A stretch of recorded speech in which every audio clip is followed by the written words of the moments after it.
Now, again we will continue with the second part of the video of chapter 23 of English language, that is past tense.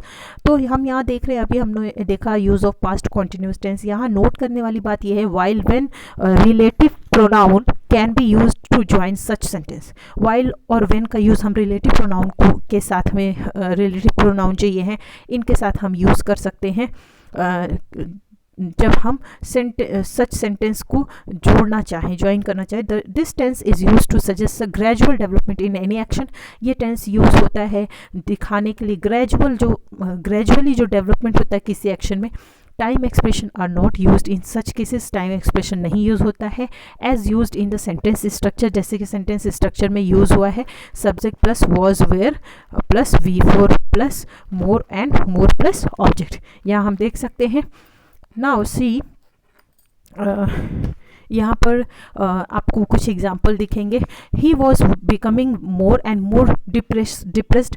तो अब हम कह रहे हैं कि यहाँ पर हम देख रहे हैं एग्जाम्पल में he was becoming more and more depressed. Was becoming का यूज़ कर रहे हैं. The simple past tense indicates a deliberate and planned action. Deliberate और प्लान्ड एक्शन को दिखाने के लिए भी हम यूज़ करते हैं इस टेंस का. Whereas the past continuous tense indicates a more casual and less deliberate action. जबकि जो आपके पास्ट कॉन्टीन्यूस टेंस के जो हैं वो टेंस हम यूज़ करते हैं जो मोर कैजुअल और लेस डेलिब्रेट एक्शन होता है उसके लिए. जैसे कि example, I baked a cake for my mother, deliberate है. I was baking a cake for my mother, casual है. एक फर्स्ट सेंटेंस में आप देख रहे हैं आई बेक्ड अ केक, यहाँ डेलिब्रेट है, बहुत ही नज़ाकत के साथ कोई चीज़ की जा रही है ये दिखा रहा है.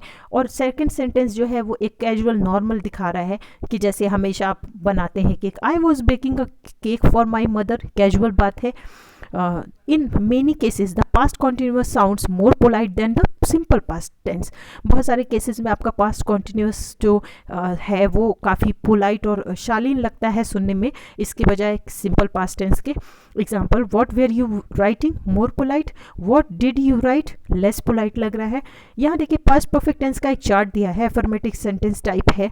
Sentence structure subject plus had plus V3 plus object V3 का यूज़ हो रहा है यहाँ पे. Example, it had rained the whole night. इसी तरीके से आप ये चार्ट देख रहे हैं. Now see, use of past perfect tense का यूज़ हम कब करते हैं. It describes an action completed before a certain moment in the past. Past में किसी क्षण के पहले कोई एक्शन जो कंप्लीट होता है उसके लिए हम यूज़ करते हैं पास्ट परफेक्ट टेंस का. He had invited us for dinner last week. I had last met him 5 years back.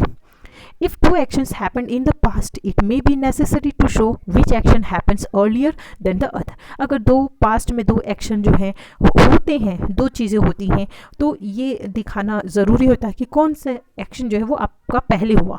The past perfect and simple past combination is mainly used in such situation. तो ये combination past perfect का और simple past का ऐसे cases में use होता है. Now see, the simple past is used in one clause to show the action that happened later and the past perfect in the other to show the action that happened earlier. तो simple past का use हम एक clause में करते हैं, एक भाग में करते हैं. किस लिए?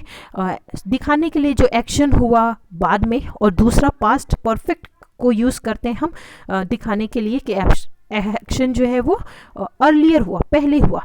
When the ambulance reached the accident spot, the injured had been taken to the nearby clinic.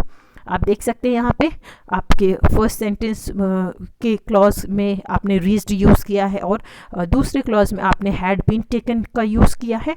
Father had retired to bed when Hari came to see him. यहाँ देख रहे हैं हैड रिटायर्ड का आपने यूज़ किया है, पास्ट परफेक्ट टेंस का use किया है, और दूसरा सेंटेंस आपका यूज़ हो जा रहा है. यहाँ पर एक आपका सिंपल पास्ट हो रहा है और दूसरा सेंटेंस क्या यूज़ हो रहा है, स्ट्रक्चर पास्ट परफेक्ट टेंस का, पास्ट परफेक्ट टेंस का यूज़ हमने किया है. नाउ सी, इन कंडीशनल क्लॉजेज में देखते हैं past perfect is used in the if clause. If clause में आपका पास्ट परफेक्ट यूज़ होता है. Example, I had known you were coming, I would have arranged for the dinner. यहाँ देखिए, if I had known, अगर मैं जानता होता कि तुम आ रहे हो तो मैं डिनर का इंतज़ाम किया होता. ये आपको दिख रहा है. Now see, this tense is used with such verbs as hope, expect, think, mean, support, want, imagine, intend, etc. to suggest an expected past action that did not take place. ये टेंस को use करते हैं such verbs के साथ, जैसे as hope, as expect, etcetera, ताकि हम suggest कर सके एक एक्सपेक्टेड पास्ट एक्शन की, संभावित पास्ट एक्शन की, that did not take place, जो कि टेक प्लेस नहीं हुआ, जो कि नहीं हुआ. I had supposed Rahul to help me but he didn't. आप देख सकते हैं. Now see, past perfect continuous tense का चार्ट यहाँ है. सेंटेंस टाइप है affirmative, subject plus had been, had plus been plus V four plus object. Negative में भी इसी तरीके से आपने नॉट को लगाया, हैडंट लगाया है.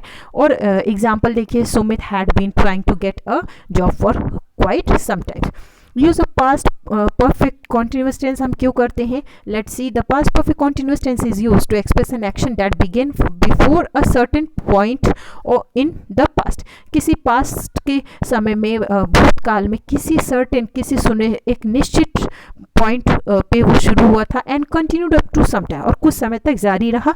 But it hasn't got any effect left, लेकिन उसका अभी कोई प्रभाव नहीं बचा है at the time of speaking, जबकि आप बोल रहे हैं. Example, the teacher had been teaching children for 4 years. So we have completed this chapter. All of you read this carefully, and now we will see our future tense, that is your chapter 24. So see here, यहाँ पे भी आपको simple future tense में एक chart दिया हुआ है. Sentence type है affirmative, subject plus will, shall, V1 plus object. Example, I will go on the excursion trip next week. Use of simple future tense हम क्यों करते हैं? The action which is to take place in the time to come, जो समय आने वाला है उसमें फ्यूचर टाइम में आप यूज़ करते हैं, is expressed in simple future tense. This tense can be in any of the below mentioned verb forms. ये नीचे मेंशन किसी भी वर्ब फॉर्म में हो सकते हैं, डिपेंडिंग ऑन द सिचुएशन, स्थिति के अनुसार. Subject plus will plus V1 plus object, subject plus is am are plus going to plus V1 plus object, subject plus shall plus V1 plus object. Use of will plus V1 को हम देख रहे हैं. We use I will when we decide to do something at the time of speaking. हम लोग आई will का use करते जब हम निश्चित करते हैं कुछ चीज़ बोलते समय करने के लिए. Example, Mrs Verma is a good teacher, I will speak to her about my tuition. यहाँ हम देख रहे हैं वी यूज़ आई विल जब हम डिसाइड करते हैं कोई चीज़ करने के लिए eight the time of speaking. बोलते समय कोई चीज़ हम करने के लिए निर्णय करते हैं, तब हम इसको यूज़ करते हैं विल, आई विल का. Now see, we often use will to express something which is certain to happen.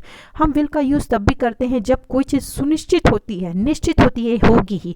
Something which we can't change, जो चीज़ हम बदल नहीं सकते. Example, they will not declare the results before.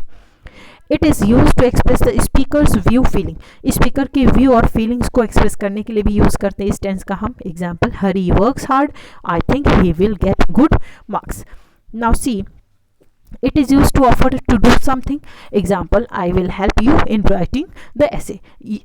इसको यूज़ करते हैं ऑफर करने के लिए, कुछ चीज़ करने के लिए, तो भी हम यूज़ करते हैं. It is used to promise to do something. कुछ चीज़ करने के लिए जो हम प्रॉमिस करते हैं, इसके लिए भी यूज़ करते हैं. It is used to ask somebody to do something. किसी को कुछ किसी से हम कुछ चाहते हैं कि वो कुछ करे, तो उसके लिए भी हम पूछते हैं, तब भी हम यूज़ करते हैं. Will you get a chair? I am tired. Will you get a chair? Question mark. I am tired. यहाँ ऊपर के एग्जाम्पल में भी देखिए, आप प्रॉमिस करते हैं कुछ करने के लिए, तो एग्जाम्पल में आपने देखा है will bring your book tomorrow. उसके बाद हम देख रहे हैं it is use to ask somebody to do something. कुछ करने के लिए आप जब किसी से एक्सपेक्ट करते हैं कुछ, तो पूछते हैं. जैसे example, will you get me a chair? Question mark. I am tired. Use of shall plus V1. Now see, shall is not common in modern English. Modern English में शेल आपका कॉमन नहीं है. It is use mostly in asking question और seeking permission. जब आप question करते हैं या किसी से परमिशन, इजाज़त चाहते हैं.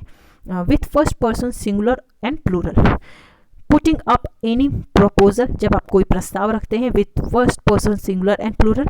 शोइंग प्रोबेबिलिटी, जब आप संभावनाओं को दर्शाते हैं with all persons and number. Example, shall I start the lesson, question mark. Seeking permission, shall we start the religious ceremony, question mark, it is getting late. Seeking permission है। Proposal है, shall we eat in this restaurant. Proposal, India needs 2 runs to win, it shall win the match tonight, probability को दिखा रहा है। What to choose, will plus V1 और is MR plus going to plus V1, क्या हमें choose करना चाहिए? So let's see, in many cases will plus V1 and is MR plus going to plus V1 can replace each other। बहुत सारे cases में ये दोनों एक दूसरे को रिप्लेस कर सकते हैं, हटा सकते हैं। In some cases however only one of them can be used, कुछ केसेस इनमें से कोई एक ही यूज हो सकता है। And in certain other cases, और कुछ और भी केसेस जो हैं दूसरे केसेस में, one of them is more appropriate, इनमें से एक ज़्यादा अप्रोप्रिएट होता है, ज़्यादा सही होता है than the other. The difference in their use lies in the following points. अब यहाँ फॉलोइंग कुछ पॉइंट्स है, इनमें इनके डिफरेंसेस दिए हुए हैं। So we will continue this chapter in the next part of the video।